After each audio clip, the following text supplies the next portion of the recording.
Deputy Chief Minister. Tuan, Isaramba anda hopo kita dia kelam. Kita ko bisa disiap. Hopo kita dia kelam dan tipo aja dalam tu diuang. Takkan hopo juga tahu bahi. Kita ko disiap tu. Ingat uyang hopo mah. Ada kerja pada satu ni luam. Ini yang uyap pialang gaya ni. Ha.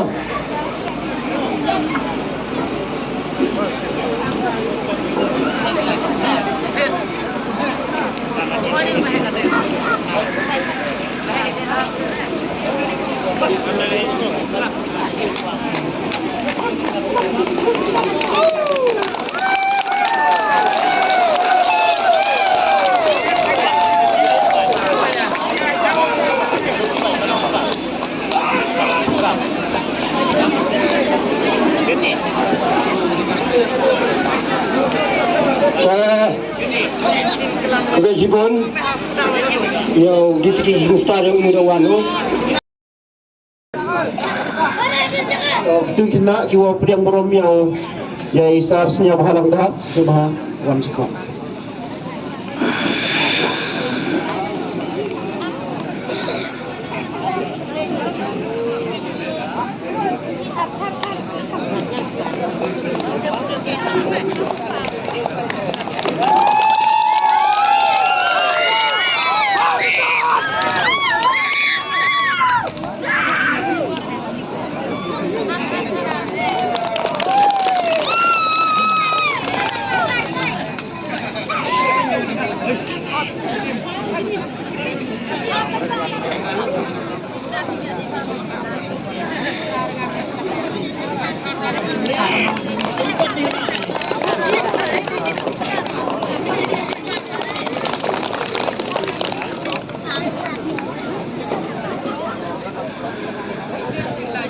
Kadang lain kecil yang belum yang kandidat mawan biang sedap dak yang subhayo dan kadang lain kecil yang belum yula Islam di por dah ini por nagaliang yang agak Sherman kuno yang wino he yang meni kecil nong tahu yang ini jupor oman hat senang marima oman kata le Sherman yang nggak senang jadi orang lebih harus tawa kecil kelam ini ada ni tenu yang isor gajik cat dan te yo jiklam na Deputy Chief Minister yang ini. Aku dia.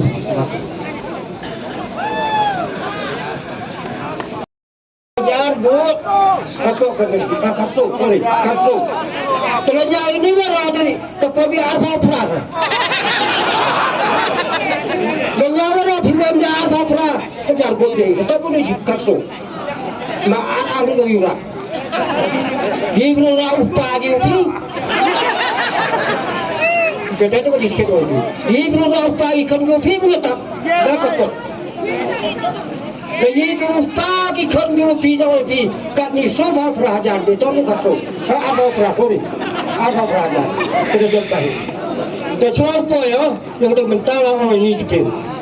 Tapi siapa yang piwara orang MP ni.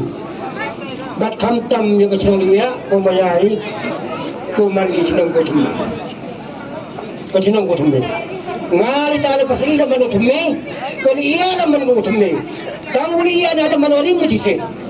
Tamu tamu. Waktu